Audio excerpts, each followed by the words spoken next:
Innal hamdalillah nahmaduhu wa nasta'inuhu wa nastaghfiruh wa na'udzu billahi min shururi anfusina wa sayyiati a'malina may yahdihillahu fala mudilla lahu wa may yudlil fala hadiya lahu ashhadu an la ilaha illallah wahdahu la syarika lahu wa ashhadu anna Muhammadan abduhu wa rasuluh. Allahumma salli wa sallim wa barik ala abdika wa rasulika Muhammad wa ala alihi wa ashabihi wa man tabi'ahum bi ihsanin ila yaumiddin. Amma ba'd. Alhamdulillah, pertama-tama kita panjatkan puji syukur kita kepada Allah Subhanahu wa taala yang terus melimpahkan nikmat dan karunia kepada kita semua, sehingga pada detik ini kita masih diberi kesempatan oleh Allah taala untuk melaksanakan aktivitas-aktivitas kebaikan. Kita bisa melaksanakan sholat wajib secara berjamaah, kemudian kita lanjutkan dengan ibadah yang lain sebagaimana firman Allah Ta'ala, fi idza faragta fansab, jika kamu sudah selesai melaksanakan suatu amal kebaikan, amal ibadah, maka lakukanlah amal ibadah yang lain. Alhamdulillah, Allah memberikan kesempatan kita untuk memiliki kegiatan rutin yang bagus, yang dia itu merupakan amalan-amalan soleh kita insyaallah. Maka kita berharap kepada Allah Tabaraka wa Ta'ala untuk memberikan keistiqomahan di dalam kebaikan-kebaikan ini. Juga kita berharap kepada Allah Subhanahu wa Ta'ala menerima amalan-amalan ibadah kita, serta kita juga berharap kepada Allah Ta'ala agar Allah mengampuni kekurangan dan dosa-dosa yang telah kita lakukan dalam kehidupan ini. Ma'asyiral ikhwah, ma'asyiral muslimin, jamaah rahimani wa rahimakumullah. Pada kesempatan kita malam hari ini, insyaallah kita akan melanjutkan pembacaan kitab Aqidah Tauhid karya Syekh Shalih bin Fauzan Al-Fauzan hafizahullah ta'ala, yang mana pada malam hari ini kita ambil pembahasan tentang besarnya kebutuhan manusia kepada Allah, yakni besarnya kebutuhan manusia untuk beribadah kepada Allah Subhanahu wa ta'ala. Pada pembahasan yang lalu kita telah membaca penjelasan dari penulis tentang makna tauhid uluhiyah, yaitu hendaknya kita mengesahkan Allah Tabaraka wa Ta'ala di dalam amal perbuatan kita yang merupakan ibadah, seperti misalnya doa, nazar, nahar yaitu menyembelih, dan lain sebagainya di antara macam-macam ibadah yang kita lakukan. Maka hendaknya kita lakukan dengan tujuan yang satu saja, yaitu Allah Tabaraka wa Ta'ala. Itulah maksud dari tauhid uluhiyah. Sehingga karena dia adalah mengesahkan Allah Ta'ala dalam ibadah manusia, terkadang tauhid uluhiyah itu juga disebut dengan tauhid al-ibadah. Ini mengesahkan ibadah kita hanya untuk Allah Subhanahu wa Ta'ala. Juga telah disampaikan bahwasanya tauhid ini merupakan pokok dari dakwahnya para rasul alaihi wassalatu wassalam, sebagaimana yang telah dijelaskan dari dalil-dalil yang disampaikan oleh penulis, seperti dalam surat An-Nahl ayat 36, walaqad ba'atsna fi kulli ummatin rasulan an i'budullaha wajtanibut taghut, telah kami utus pada setiap umat seorang rasul yang seruannya adalah wa'budullah, beribadahlah kalian kepada Allah, wajtanibut taghut, dan jauhilah taghut, dan juga dalil yang lain. Sehingga kita dapati bahwasanya semua rasul memulai dakwah mereka dan memprioritaskan dakwah mereka untuk mengajak umat mentauhidkan Allah Ta'ala dalam hal uluhiyah ini, ya. sebagaimana kita dapati dalam kisahnya kisahnya Nabi Nuh alaihissalam, kemudian Nabi Hud, Nabi Saleh, Nabi Syuaib, dan nabi-nabi yang lain alaihimussalatu wassalam, semuanya sepakat menjadikan tauhid uluhiyah sebagai awal dakwah mereka dan prioritas dakwah mereka. Nah, juga telah disampaikan bahwasanya tauhid merupakan kewajiban pertama bagi setiap manusia, dan tauhid juga merupakan tauhid uluhiyah merupakan perintah yang Allah Ta'ala perintahkan kepada kita, kepada umat manusia jika mereka ingin masuk ke dalam Islam, dan tentunya jika mereka ingin masuk ke dalam surga.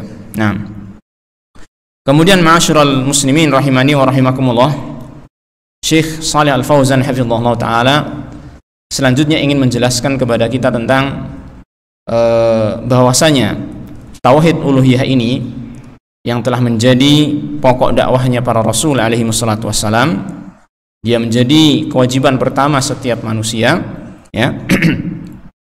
Hal itu karena memang manusia itu sangat membutuhkan tauhid, ya. Jadi beliau ingin menjelaskan kepada kita kenapa kok tauhid uluhiyah ini menjadi awal dakwahnya para rasul, prioritas dakwah mereka alaihi wassalatu wassalam, dan juga kenapa tauhid uluhiyah ini menjadi perkara yang paling pertama diwajibkan oleh Allah Ta'ala kepada manusia. Ternyata jawabannya adalah bahwasanya manusia itu sangat-sangat membutuhkan kepada tauhid ini, yaitu tauhid uluhiyah.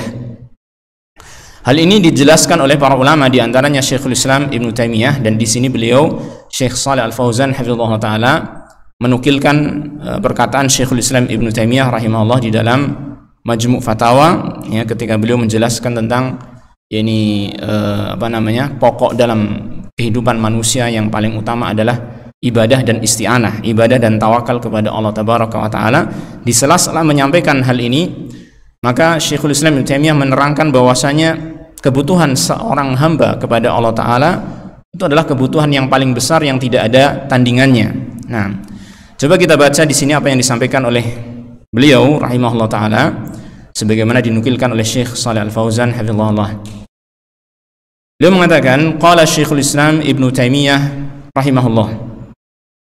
Syekhul Islam Ibnu Taimiyah rahimahullah berkata, sebagaimana dalam catatan kaki kita bisa lihat di dalam Majmu' Fatawa, ya, dalam Majmu' Fatawa juz atau jilid yang pertama halaman 24 sampai 25, kita bisa lihat di sana. Beliau mengatakan, wa'lam anna faqral 'abdi ila Allah ay ya'budallaha la yusyriku bihi syai'a laisa lahu nadhirun fayuqasa bihi. Beliau mengatakan, ketahuilah bahwasanya kebutuhan hamba kepada Allah, yakni untuk dia beribadah kepada Allah, ya, tanpa menyekutukan sesuatu kepadanya. Maksudnya apa ini? Berarti tauhid uluhiyah, ya kan? Beribadah kepada Allah tanpa menyekutukan sesuatu kepadanya. Kebutuhan hamba kepada Allah, yaitu kebutuhan kepada dia beribadah kepada Allah semata tanpa kesyirikan, ini tauhid uluhiyah. Laisa lahu nadhirun fayuqasa bihi. Tidak ada bandingan yang bisa dikiaskan kepadanya. Artinya kebutuhan hamba kepada tauhid uluhiyah, kebutuhan hamba untuk mengesahkan Allah dalam ibadahnya ini adalah kebutuhan yang paling mendasar, paling pokok, yang tidak ada bandingannya. Sama sekali nggak ada yang bisa menandingi kebutuhan manusia terhadap hal ini. Bahkan mungkin kita pernah belajar dulu bahwasanya manusia memiliki kebutuhan yang terbagi menjadi 3, ya. Kebutuhan primer, terus sekunder, sama tersier, gitu kan.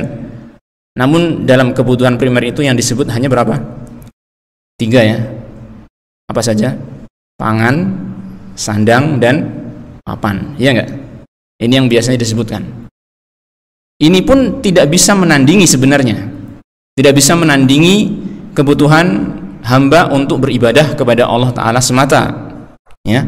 Hanya saja Syekhul Islam Ibnu Taimiyah di sini ingin mendekatkan pemahaman untuk kita, mendekatkan pemahaman untuk kita. Maka beliau mengatakan, lakin yushbihu min ba'dil wujuh hajatal jasadi ila at-ta'ami wasyarabi. Akan tetapi, kata beliau, dari sebagian sisi, maka kebutuhan hamba untuk beribadah kepada Allah semata itu menyerupai kebutuhan jasad kepada makanan dan minuman. Nah, menyerupai apa? Kebutuhan jasad kepada makanan dan minuman. Beliau hanya mengatakan min ba'dil wujuh, dari sebagian sisi saja. Dari sebagian apa? Sisi. Artinya tidak bisa disamakan sebenarnya, tidak bisa dikiaskan ke sana, tetapi untuk lebih memahamkan kita, untuk mudah memahamkan kita tentang kebutuhan hamba kepada ibadah yang murni untuk Allah Ta'ala, bebas dari kesyirikan, ini semisal dengan itu. Walaupun kata beliau wa bainahuma furuqun katsira wa bainahuma furuqun katsiratun afwan. Dan antara kedua hal tersebut terdapat perbedaan yang sangat banyak. Perbedaan sangat banyak. Ini kebutuhan manusia terhadap makanan dan minuman dengan kebutuhan hamba terhadap ibadah yang murni dia tunjukkan kepada Allah Ta'ala. Ada banyak sekali perbedaan, ya, yang menjadikan kita nggak bisa mengkiaskan ke sana. Hanya saja ini untuk memahamkan saja. Baik. Maka beliau menjelaskan, fa inna haqiqatal 'abdi qalbuhu wa ruhuhu. Karena sesungguhnya hakikat seorang hamba itu adalah hati dan ruhnya.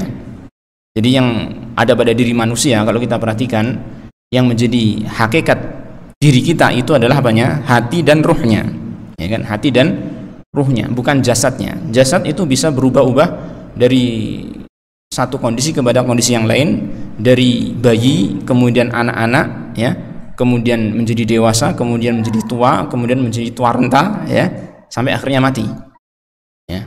Tetapi hati ini yang menjadi pokok. Mau keadaan jasad seperti apapun, hati itu yang menentukan, ya kan? Ruh itu yang menentukan diri manusia. Baik. Maka hakikat seorang hamba itu adalah hati dan ruhnya. Dan ternyata kata Syekhul Islam Ibnu Taimiyah rahimahullah taala, wa hiya la salaha laha illa bi ilahiha. Dan hati dan ruh manusia ini tidak akan menjadi baik kecuali dengan ilahnya, dengan sesembahannya yang hak. Jika hati dan ruh itu menyembah kepada sesembahan yang tepat, ya, sesembahan yang hak, maka dia akan mendapatkan kebahagiaannya, dia akan mendapatkan ketentramannya. Berbeda apabila hati dan ruh itu menyembah, ya, menghamba kepada sesuatu yang tidak hak, maka hati dan ruh manusia itu akan senantiasa merasa kering, gersang, dan tidak akan tenang, meskipun terkadang mendapatkan apa? Kelezatan, rasa enak, rasa nyaman, tetapi tidaklah mendapatkan kebahagiaan yang hakiki. Nah, baik. Maka hati dan ruh manusia itu tidak akan menjadi baik kecuali dengan ilahnya yang hak, sesembahannya yang hak. Siapa dia? Allahilladzi la ilaha illahu, yaitu Allah Ta'ala yang tidak ada sesembahan yang hak melainkan hanya dia saja. Fala tatma'innu fid dunya illa bi dzikrihi. Maka hati dan ruh manusia itu tidak akan menjadi tentram, tidak akan menjadi tenang kecuali dengan berzikir kepada Allah Subhanahu wa taala, kecuali dengan mengingat Allah Subhanahu wa taala, kecuali dengan menyembah Allah Subhanahu wa taala, beribadah kepada Allah Subhanahu wa taala. Ya. Baik. Sehingga manusia itu sangat membutuhkan ibadah kepada Allah. Sedangkan manusia itu pasti mencari kebahagiaan, pasti mencari ketenangan, ketentraman jiwa. Yang banyak manusia itu mencarinya dari berbagai hal yang disayangkan. Hal itu ternyata tidak membawa yang mereka inginkan, membawa mereka kepada apa yang mereka inginkan. Ya, kita lihat banyak manusia yang berusaha untuk mencari kebahagiaan melalui, ya ini yang hakikatnya dia adalah apa? Mengumbar syahwat mereka, seperti misalnya dengan bernyanyi, kemudian ada lagi yang dengan apa? Berhubungan dengan lawan jenis, ya. Kemudian ada yang merasakan mencari kebahagiaan dengan harta benda. Dia pikir dengan adanya harta benda itu akan mendapatkan kebahagiaan dan lain sebagainya, yang sesungguhnya itu semua tidak mendatangkan kebahagiaan dan ketenangan yang hakiki. Walaupun hal itu bisa memberikan apa? Kelezatan. Walaupun hal itu bisa memberikan apa? Suatu rasa senang, tetapi itu bukanlah hakikat dari kebahagiaan, bukan hakikat dari ketenangan. Maka beliau juga menerangkan di sini, walau hasala lil 'abdi ladzatun wa sururun bi ghairillah fala yadumu dzalik. Seandainya tercapai bagi seorang hamba itu adanya rasa lezat, adanya rasa gembira dengan selain Allah tabaraka wa taala, fala yadumu dzalik, maka hal itu tidak akan menjadi langgeng. Rasa tersebut tidak akan langgeng. Ya, kita bisa merasakan ya, ketika seseorang atau kita lah misalkan terhadap suatu makanan misalkan senang banget. Suatu saat kita merasakan senang dengan makanan tersebut, ya, kemudian kita berusaha untuk mencarinya dan mendapatkannya. Namun ada satu titik pasti akan merasa apa? Jenuh, merasa bosan. Ya kan? Merasa jenuh ataupun bosan. Apalagi makanan yang kita makan itu terkadang yang tampilannya bagus, ternyata rasanya juga terkadang berbeda-beda, kan gitu kan. Sehingga apa? Kesenangan yang didapatkan dari selain Allah tabaraka wa taala, kelezatan yang didapatkan dari selain Allah taala itu pasti tidak akan langgeng. Tidak akan terus-menerus. Ya, sekarang kita pikir misalkan kelezatan manusia dari makan itu paling sampai dia kenyang, ya enggak? Setelah dia kenyang apakah dia merasakan lezat lagi? Ya, mungkin si lidah itu masih merasakan lezat, tetapi kita enggak kuat sehingga tidak merasakan bahagia dengan terus-menerus makan, kan gitu kan? Seperti itu. Demikian pula harta yang dikumpulkan manusia. Terkadang dia merasakan senang mendapatkan harta, tapi ternyata suatu saat dia akan mikir bagaimana harta ini agar tidak hilang. Sehingga dia pun bingung, ya kan? Tidak mendapatkan kebahagiaan lagi dengan harta yang banyak. Seperti itu. Artinya semua kesenangan-kesenangan yang didapatkan dari selain Allah tabaraka wa taala, maka itu hanyalah sementara. Ya, kelezatan yang sementara pasti. Nah, bahkan di sini beliau mengatakan bal yantaqilu min nau'in ila nau'. Bahkan dia akan berpindah dari satu macam kepada macam yang lain. Min syakhsin ila syakhsin, dari satu orang kepada orang yang lain. Ya, seperti misalnya kita menyukai seseorang, ya, menyukai seseorang, menyenangi seseorang. Apakah yang ada diri seseorang itu, pada diri seseorang itu pasti senantiasa kita sukai, kita senangi? Kita ambil contoh saja terhadap istri ataupun suami, pasangan kita, ya kan, yang kita katakan kita sangat cinta kepadanya. Apakah semua yang ada pada istri dan suami kita itu menyenangkan semua? Ya enggak? Pasti ada satu kalanya, ada 1, 2, 3, 4 dan seterusnya, perkara-perkara yang tidak kita apa? Sukai darinya, kan gitu kan? Itulah makhluk. Memang dari makhluk itu seorang bisa mendapatkan kelezatan, tetapi hal itu tidak akan apa? Abadi, tidak akan abadi. Ketenangan, kelezatan yang didapatkan oleh hati dan jiwa manusia yang hakiki dan yang akan langgeng hanyalah kelezatan, ketenangan yang didapatkan dari hubungan dia dengan Allah Subhanahu wa taala. Dari dia berzikir kepada Allah, dari dia beribadah kepada Allah Subhanahu wa taala. Maka beliau menjelaskan di sini, wa amma ilahu fala budda lahu minhu fi kulli hal. Adapun ilahnya, sesembahan dia yang hak, yaitu Allah tabaraka wa taala, fala budda lahu minhu fi kulli hal. Maka dia pasti akan mendapatkannya pada setiap keadaan. Maksudnya ketika dia itu berzikir kepada Allah, mendapatkan kelezatan, kebahagiaan dengan cara apa? Beribadah kepada Allah tabaraka wa taala, maka kelezatan, kebahagiaan yang dia dapatkan pada setiap keadaan, ya, wa kulli waqtin, dan pada setiap waktu, wa aina makana fa huwa ma'ahu, dan dimanapun dia berada maka dia pasti akan bersamanya. Kita ambil contoh, ma'asyiral muslimin rahimani wa rahimakumullah, Rasulullah sallallahu alaihi wasallam sebagai panutan kita, ya, beliau ya tentunya tidak bisa kita bandingkan dengan siapa-siapa yang lain, ya. Beliau adalah orang yang paling dekat dengan Allah Subhanahu wa taala. Ibadahnya paling unggul, ya kan? Paling sempurna dan lain sebagainya. Beliau adalah orang yang paling bertakwa, paling kenal dengan Allah Subhanahu wa taala. Maka kita lihat, beliau dalam kondisi apapun, ya, akan merasa tentram, akan merasa tenang, akan merasa bahagia. Baik dalam kondisi mendapatkan kenikmatan ataupun dalam kondisi dalam kondisi mendapatkan apa? Musibah. Maka beliau akan senantiasa merasa tenang, tentram, karena hatinya dia gantungkan kepada siapa? Allah Subhanahu wa taala, yang memang itulah, ya, ketentraman hati akan ada di situ, ya. Maka ya sering kita contohkan atau sering kita sampaikan juga kepada teman-teman ini, bahwasanya Rasulullah SAW karena mengenal Allah Ta'ala dengan sebaik-baiknya, maka ketika beliau mendapatkan perkara yang tidak menyenangkan, ya, maka beliau tidak berkeluh kesah, bahkan dia tetap memuji apa? Allah Subhanahu wa Ta'ala, menunjukkan akan ketentraman beliau, ketentraman hati beliau, ketenangan hati beliau. Beliau mengatakan alhamdulillah ala kulli hal ketika mendapatkan musibah. Nah, dan beliau sudah menampakkan kepada kita, mencontohkan kepada kita bahwasanya ketentraman yang beliau dapatkan adalah dengan berhubungan dengan Allah. Beliau mendapatkan ketentraman ketika berhubungan dengan Allah Subhanahu wa Ta'ala, ya, seperti yang biasa beliau ungkapkan ketika sudah masuk waktu sholat.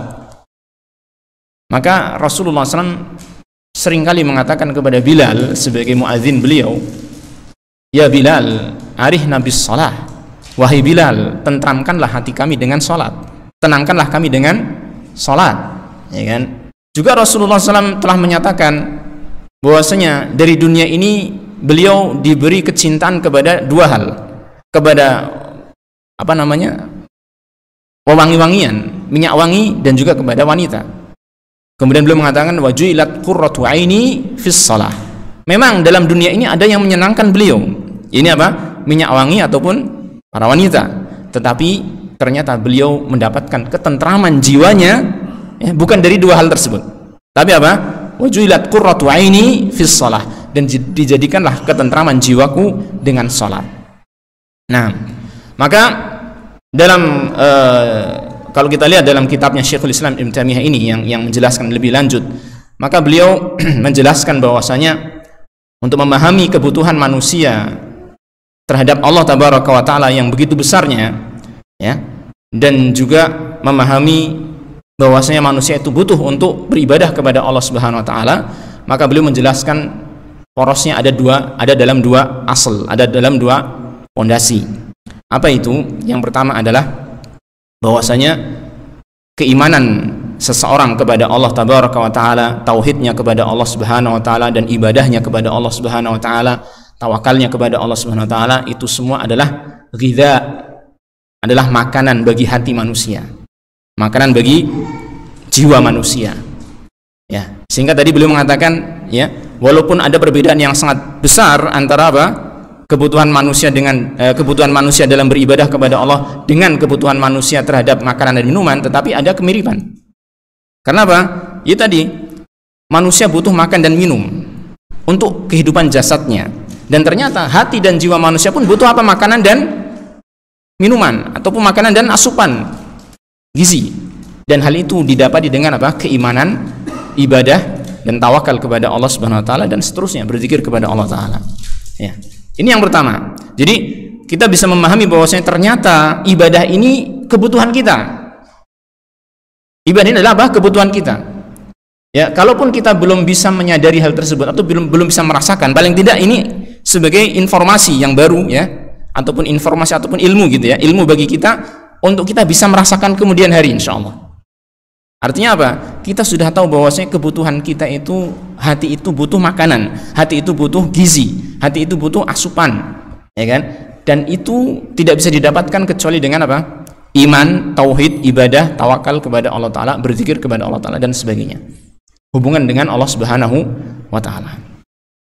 Sehingga di sini jelas bahwasanya kita itu sangat butuh kepada Allah Tabaraka wa Ta'ala. Kemudian sisi yang kedua atau pondasi yang kedua, kata beliau atau beliau jelaskan, saya simpulkan saja dari apa yang beliau sampaikan, ya. Untuk memahami hal ini, setelah kita tahu bahwasanya iman, ibadah, zikir kepada Allah Ta'ala adalah makanan bagi manusia, makanan bagi ruh dan hatinya manusia. Yang kedua adalah bahwasanya tadi yang disampaikan oleh beliau, kenikmatan hakiki yang akan didapatkan oleh seseorang adalah ketika dia berhubungan dengan Allah Ta'ala, ya, membangun hubungan dengan Allah Subhanahu wa Ta'ala dengan beribadah kepadanya, berzikir kepadanya, ya. Walaupun memang, ya, ketika berhubungan dengan makhluk terkadang mendapatkan kenikmatan, ya tidak? Berhubungan dengan harta, mendapatkan harta, dapat nikmat, senang. Mendapatkan makanan yang lezat juga dia senang, mendapatkan istri yang cantik juga dia senang, dan lain sebagainya. Tetapi yang hakiki, kenikmatan yang hakiki ketika di dunia adalah apa? Dengan berhubungan terhadap Allah Ta'ala, menjalin hubungan dengan Allah Subhanahu wa Ta'ala dengan ibadah kepadanya, berzikir kepadanya. Nah, maka beliau menjelaskan lebih lanjut lagi hal ini, ya, hal ini tentang masalah dia mendapatkan kenikmatan dalam hubungannya dengan Allah Tabaraka wa Ta'ala, itu pun nampak terjadi dengan lebih sempurna lagi ketika di akhirat. Ketika di akhirat. Di akhirat manusia yang beriman akan masuk ke dalam mana? Surga, ya tidak? Ke dalam surga yang dia mendapatkan kenikmatan yang luar biasa banyak sekali. Kenikmatannya itu tidak tiada henti. Kenikmatannya itu tidak bisa dibandingkan dengan kenikmatan di dunia. Kenikmatan di surga tidak ada satupun kelelahan, kecapean untuk mendapatkannya. Bahkan disebutkan ya dalam gambaran-gambaran tentang surga yang Allah sebutkan dalam Al-Quran, bahwasanya buah-buahan di surga itu buah-buahan yang mudah untuk dipetik, dekat dari orang yang ingin memetiknya, sehingga ketika orang berdiri pun mudah untuk memetiknya, ketika dia duduk mudah untuk memetiknya, ketika dia berbaring mudah untuk memetiknya. Beda dengan kita, ingin sesuatu buah tertentu maka harus naik ke atas, ya kan, harus bercapek-capek terlebih dahulu. Tapi di surga tidak, kenikmatan yang tidak membutuhkan rasa capek untuk mendapatkannya, karena sudah capek di dunia, ya kan, sudah capek di dunia untuk beribadah kepada Allah Ta'ala. Baik, manusia, seorang mukmin masuk surga mendapatkan kelezatan-kelezatan yang sangat banyak di surga dengan beraneka ragam kenikmatan yang Allah ciptakan di surga, yang Allah ciptakan di surga, dan itu luar biasa. Ada bidadarinya, ada buah-buahannya, ada daging-dagingannya. Terus apa lagi, Pak? Rumah yang terbuat dari perhiasan, ada yang dari emas, ada yang dari permata dan lain sebagainya, ya enggak? Sungai-sungai yang dari susu, dari madu, ya. Terus apa lagi? Dari khamr dan lain sebagainya. Artinya Allah Ta'ala menciptakan makhluk-makhluk di surga untuk orang-orang yang beriman, ya, sebagai objek untuk mereka nikmati. Dan itu sudah luar biasa sekali. Mereka sudah ridho dengan itu semua. Tapi ternyata, Pak, masih ada satu nikmat yang lebih besar lagi, yang mengalahkan nikmat surga itu semua. Karena walaupun itu nikmat yang di surga itu tadi, ya, yang tadi kita sebutkan, itu adalah apa?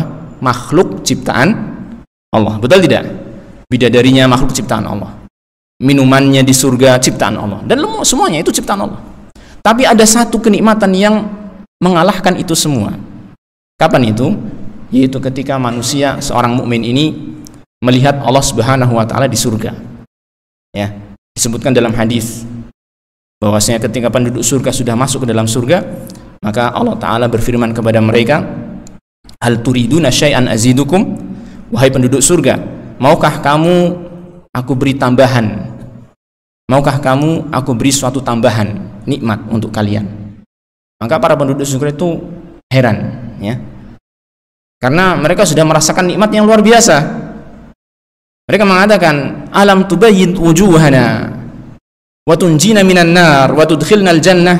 Ya Allah, bukankah engkau sudah menjadikan wajah kami ini cemerlang, bercahaya, putih, ya kan? Engkau sudah menyelamatkan kami dari neraka, sudah memasukkan kami ke dalam surga. Apalagi yang akan engkau berikan kepada kami? Artinya mereka sebenarnya sudah ridho dengan kenikmatan di surga. Maka disebutkan dalam hadis tersebut, Allah Ta'ala membuka tabirnya, ya, membuka tabirnya sehingga mereka bisa melihat wajah Allah Tabaraka Ta'ala. Maka Rasulullah SAW mengatakan, fama'utu syai'an habba ilahi minan nadhari ila wajillahi Tabaraka wa Ta'ala. Maka mereka penduduk surga ini tidaklah diberi sesuatu yang lebih mereka sukai, lebih mereka cintai, lebih mereka nikmati daripada apa? Melihat wajah Allah Tabaraka wa Ta'ala. Yani Syekhul Islam Ibnu Taimiyah rahimahullah ta'ala menyampaikan hal ini, menggambarkan kepada kita bahwasanya nikmat di surga itu, ya, didapati oleh manusia dari makhluk yang Allah ciptakan, dan ternyata ada nikmat yang melebihi dari itu. Apa itu? Nikmat melihat kepada wajah Allah Subhanahu wa Ta'ala. Tentu dia melebihi nikmat surga yang ada, karena Allah adalah pencipta semua keindahan. Maka wajah Allah Ta'ala adalah wajah yang paling indah, sehingga mereka itu ketika melihat wajah Allah Ta'ala, mereka melupakan semua nikmat di surga. Sudah lupa semua dengan nikmat yang ada di surga, saking lezatnya melihat wajah Allah Tabaraka wa Ta'ala, ya. Maka beliau menyampaikan hal ini untuk menerangkan bahwasanya kita ini di dunia, ya, di dunia ini juga membutuhkan ini kenikmatan yang semisal dengan itu. Kenikmatan yang semisal dengan apa? Melihat wajah Allah Subhanahu wa Ta'ala. Yaitu apa itu tadi? Beriman kepada Allah, beribadah kepada Allah Subhanahu wa Ta'ala. Memang kita di dunia ini juga merasakan nikmat-nikmat dari makhluk-makhluk ciptaan Allah. Kita mendapatkan istri yang solehah, itu nikmat. Kita mendapatkan makanan yang halal, itu nikmat. Harta yang halal itu juga nikmat. Anak yang soleh itu juga nikmat. Rumah yang nyaman itu juga nikmat. Kendaraan yang nggak suka rewel itu juga nikmat. Sebagaimana kata Nabi Muhammad SAW, ada arba'un minas sa'adah, ada 4 hal termasuk kebahagiaan di dunia. Apa saja?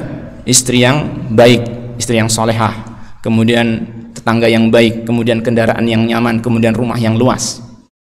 Ini diakui oleh Rasulullah SAW sebagai kebahagiaan di dunia. Tetapi ini kebahagiaan ini, ya kan, sifatnya adalah kebahagiaan yang tidak langgeng gitu lah. Namun di dunia masih ada kebahagiaan yang langgeng, sifatnya itu langgeng, lebih besar daripada kebahagiaan ini tadi. Sebagaimana tadi di surga manusia bisa merasakan kenikmatan, kebahagiaan, merasakan nikmat-nikmat di surga, tetapi ada yang lebih dari itu, yaitu melihat wajah Allah. Maka di dunia pun demikian, ada nikmat-nikmat dunia yang banyak, tetapi ada satu kebahagiaan yang luar biasa, yaitu apa tadi? Beriman kepada Allah, beribadah kepada Allah. Maka kembali kepada apa yang disabdakan Rasul SAW tadi, bahwasanya beliau dijadikan cinta, mendapatkan kesenangan dengan apa tadi? Minyak wangi dan juga wanita. Tetapi beliau merasakan penentram jiwa ada pada sholat. Nah ini. Maka Syekhul Islam dalam rangkaian yang beliau sampaikan di sini, ya, beliau menjelaskan bahwasanya sebenarnya ibadah yang kita lakukan kepada Allah Ta'ala itu adalah kebutuhan, bukan beban. Bukan apa? Beban. Maka orang yang menganggap ibadah ini adalah beban, itu maka dia perlu introspeksi diri dan perlu memahami dengan baik tentang hakikat ibadah dia kepada Allah Subhanahu wa Ta'ala. Jadi ibadah kita kepada Allah Ta'ala itu sebenarnya kebutuhan kita. Sebenarnya kebutuhan kita kepada Allah Subhanahu wa Ta'ala. Ya, ini sangat jelas sekali, ya, kalau misalkan kita mau melihat dari penjelasan Syekhul Islam Ibnu Taimiyah rahimahullahu taala. Nah, ma'asyiral muslimin rahimani wa rahimakumullah. Oleh karenanya, ya, karena ibadah ini merupakan kebutuhan setiap manusia, setiap hamba. Ini ibadah kita kepada Allah yang murni kita tujukan kepada Allah tanpa adanya kesyirikan kepada Allah Ta'ala. Ini adalah kebutuhan kita semua. Maka Allah Ta'ala membantu kita untuk mewujudkannya dengan mengutus para rasul, ya, mengutus para rasul menjelaskan tentang hal ini, menjadikan dakwahnya itu tentang tauhid uluhiyah, dan Allah pun memerintahkan dengan tegas tentang masalah ini pula, ya. Maka wa kana hadzal naw'u min at-tauhidi huwa mawdu'a da'wati rusul. Maka tauhid jenis ini, yaitu tauhid uluhiyah, kita kembali kepada pembahasan kita tentang tauhid uluhiyah, ya. Maka tauhid uluhiyah ini dia adalah maudhu'a da'wati rusul, tema pembahasan inti dari dakwahnya para rasul alaihi wassalatu wassalam, li'annahu al-asasul ladzi tubna alaihi jami'ul a'mal. Karena tauhid uluhiyah ini adalah asas, pondasi yang seluruh amalan dibangun di atasnya, ya. Tadi sudah kita terangkan tentang sisi kebutuhan kita terhadap ibadah kita kepada Allah, atau terhadap tauhid, ya, ataupun terhadap ibadah kita kepada Allah Ta'ala yang murni kita tujukan kepada Allah tanpa kesyirikan, yaitu tauhid tadi. Maka di sini ada penjelasan yang lain dari sisi lain tentang kebutuhan kita untuk mentauhidkan Allah Ta'ala. Setelah kita memahami bahwasanya kita itu butuh amalan, ya, amalan yang kita lakukan untuk beribadah kepada Allah, ternyata amalan itu punya pondasi, ya. Amalan itu punya apa? Pondasi agar amalan itu bisa menjadi amalan yang benar, ya, diakui oleh Allah Ta'ala, diterima oleh Allah Ta'ala, dan bisa membuahkan hasil, bisa membuahkan ketenangan. Yaitu apa dasarnya, pondasinya, landasannya? Itu tadi tauhid uluhiyah. Ya. Li'annahu al-asasul ladzi tubna 'alaihi jami'ul a'mal. Seluruh amalan itu dibangun di atas tauhid uluhiyah ini. Wa biduni tahaqquqihi la tasihhu jami'ul a'mal. Ya. Tanpa merealisasikan, tanpa mewujudkan tauhid uluhiyah, maka seluruh amalan itu tidak akan sah. La tasihhu jami'u al-a'mal. Seluruh amalan tidak akan sah. Karena apa? Ketika tidak terwujud tauhid uluhiyah, maka akan terwujud lawannya, yaitu apa? Syirik. Sebagaimana kata beliau, fa innahu idza lam yatahaqqaq hasala dhiddu. Kalau tauhid ini tidaklah terwujud, maka akan terjadi lawannya, yaitu apa? Syirik. Wa huwa syirku, yaitu kesyirikan. Sedangkan kita telah mengetahui Allah Subhanahu wa taala itu tidak akan menerima amalan yang tercampur dengan kesyirikan. Ana aghna syuraka 'ani syirki. Sebagaimana firman Allah dalam hadis qudsi, aku adalah zat yang tidak membutuhkan persekutuan. Man 'amila 'amalan asyraka fihi ma'i ghairi taraktuhu wa syirkah. Siapa saja yang melakukan amalan dia menyekutukan selainku denganku dalam amalan tersebut, maka aku akan tinggalkan dia bersama sekutunya. Allah nggak akan nerima amal tersebut. Dah, cari sekutumu sana, gitu kan? Allah nggak akan menerima dan nggak akan memberikan pahala. Ya. Maka sangat penting sekali kita mewujudkan tauhid uluhiyah ini. Jangan sampai kita terjerumus dalam kesyirikan dalam tauhid uluhiyah. Karena bisa merusak amal. Gitu. Bisa merusak amal, ya. Kalau tauhid yang rusak itu adalah keseluruhannya, yaitu karena adanya syirik besar, maka amal yang rusak pun amal keseluruhannya. Gak ada amal yang bisa diterima. Sebagaimana orang kafir gak ada amal yang bisa diterima oleh Allah Ta'ala. Ya. Kalau yang rusak adalah sebagian dari tauhid uluhiyah, yakni karena ada syirik kecil, itu pun bisa merusak amal, yaitu amal yang apa? Amal yang terkena syirik kecil tersebut. Seperti misalnya orang melaksanakan ibadah dengan riya. Riya yang termasuk syirik kecil. Ya, walaupun tidak menghapus seluruh amal, merusak seluruh amal, tetapi amal yang terkontaminasi, gitu ya, terkotori oleh riya tersebut, dia akan apa? Rusak, akan sia-sia. Nah, dan lagi, waqad qala Allah Ta'ala telah berfirman, innallaha la yaghfiru ayyushraka bihi. Ya, tambah lagi bahwasanya Allah Ta'ala telah berfirman, Allah tidak akan mengampuni dosa syirik. Masya Allah, bahaya sekali kan berarti ini dosa syirik. Nah, jadi kita harus betul-betul berusaha mewujudkan apa? Tauhid kita kepada Allah Ta'ala, yaitu tauhid uluhiyah. Wa qala ta'ala, dan Allah berfirman, walau asyraku lahabita anhum ma kanu ya'malun. Seandainya mereka berbuat syirik, niscaya akan sia-sia dari mereka apa yang mereka perbuat. Antum tahu siapa ini mereka yang dimaksud? Ya? Para nabi alaihi wassalatu wassalam. Para nabi alaihi wassalatu wassalam yang Allah sebutkan di sini. Kalau saja para nabi alaihi wassalatu wassalam seandainya berbuat syirik, walaupun itu mustahil ya, tapi ini hanya sekedar andai-andai. Seandainya saja mereka berbuat syirik, niscaya amal yang mereka lakukan, padahal para nabi itu semuanya amalannya bagaimana? Besar, ya enggak? Itu akan sia-sia. Tidak akan diakui oleh Allah Ta'ala, padahal para nabi orang-orang yang dekat dengan Allah. Apalagi kalau kita, kan gitu. Artinya syirik itu luar biasa bahayanya, bisa membatalkan seluruh amal. Wa qala ta'ala, dan Allah berfirman, la in asyrakta la yahbatanna 'amaluka wa la takunanna minal khasirin. Kalau tadi para nabi seluruhnya, kalau ini kepada siapa? Nabi Muhammad sallallahu alaihi wasallam. Ya, seandainya engkau wahai Muhammad berbuat syirik, la yahbatanna 'amaluk, akan gugur amalmu, wa la takunanna minal khasirin, dan niscaya kamu itu akan menjadi golongan orang yang merugi. Rasulullah SAW kalau berbuat syirik demikian. Tapi kita yakini bahwasanya Rasulullah SAW tidak berbuat apa? Syirik. Beliau sebagai teladan kita, kan gitu. Nah, tetapi ini menjelaskan akan bahayanya syirik. Baik. Juga perkara tauhid uluhiyah ini adalah perkara yang sangat penting. Lianna hadha an-naw'a min at-tauhid huwa awwalul huquqil wajibati 'alal 'abdi. Ya. Karena tauhid jenis ini adalah hak yang pertama, hak yang wajib atas hamba yang pertama kali. Jadi hak-hak yang wajib ditunaikan hamba itu cukup banyak, ya. Dan yang paling utama, yang paling pertama adalah haknya Allah Tabaraka wa Ta'ala. Ini kita memiliki kewajiban terhadap orang tua, kepada anak, kepada tetangga, kepada saudara, kepada kerabat, kepada teman sejawat, kepada siapa saja punya hak. Kepada binatang pun punya kewajiban, ya. Semuanya punya hak. Tetapi yang paling besar adalah haknya siapa? Allah Subhanahu wa Ta'ala. Kama qala ta'ala wa'budullaha wa la tusyriku bihi syai'a wa bil walidaini ihsana. Al-ayah. Allah menyebutkan dalam ayat 36 surat An-Nisa beberapa hak-hak yang banyak yang wajib ditunaikan manusia. Maka Allah menyebutkan pertama kali adalah haknya siapa? Allah Ta'ala. Wa'budullaha wa la tusyriku bihi syai'a. Beribadahlah kalian kepada Allah, jangan menyekutukan sesuatu pun kepada Allah Subhanahu wa Ta'ala.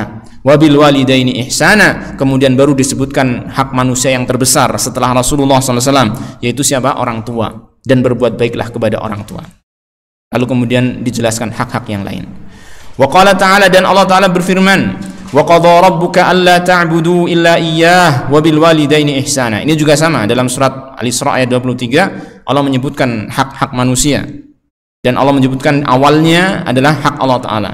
Wa qadha rabbuka, Allah Rabbmu, Tuhanmu telah memberikan perintah, memberikan ketetapan, yaitu perintah, agar janganlah kamu beribadah kecuali hanya kepadanya saja, dan berbuat baiklah kepada orang tua, ya. Wa qala ta'ala, dan Allah Ta'ala berfirman, qul ta'alau atlu ma harrama rabbukum alaikum alla tusyriku bihi syai'a wa bil walidaini ihsana. Kalau tadi ini dari sisi perintah, kalau sekarang dari sisi larangan. Maka Allah Ta'ala mengatakan, katakanlah wahai Rasul kepada umatmu, kepada manusia yang kamu dakwahi, ta'alau, kemarilah kalian, atlu ma harrama rabbukum alaikum, aku bacakan kepada kalian apa yang diharamkan Tuhan kalian atas kalian. Perkara-perkara yang haram apa saja? Maka disebutkan yang paling pertama adalah apa? Alla tusyriku bihi syai'a. Janganlah kamu berbuat syirik sesuatu, menyekutukan sesuatu pun kepada Allah Subhanahu wa Ta'ala, dan berbuat baiklah kepada orang tuamu. Nah, ini semua ma'asyiral muslimin rahimani wa rahimakumullah yang dijelaskan oleh penulis, ya, menguatkan bahwasanya kita itu memang membutuhkan tauhid uluhiyah. Kita itu butuh untuk memurnikan ibadah kita kepada Allah Subhanahu wa Ta'ala, untuk kita melaksanakan perintah Allah, untuk kita menunaikan haknya Allah Tabaraka wa Ta'ala, untuk kita mendapatkan apa? Ketentraman jiwa, untuk kita bisa mendapatkan amalan-amalan yang diterima oleh Allah Ta'ala, dan lain sebagainya, yang semuanya itu kita sangat membutuhkannya, ya. Terlebih lagi ditambahi dengan bahayanya syirik dalam masalah ibadah, maka akan menjadi semakin jelas bagi kita bahwasanya kita itu sangat butuh tauhid kepada Allah Ta'ala, memurnikan ibadah kita kepada Allah Subhanahu wa Ta'ala. Maka insya Allah kita akan pelajari kembali tentang masalah ini, karena ini perkara yang sangat penting. Dan untuk malam hari ini kita cukupkan pembahasan kita akhiri. Wassallallahu wasallam ala nabiyyina Muhammadin wa ala alihi wa sahbihi ajma'in, wa akhiru da'wana alhamdulillahi rabbil alamin.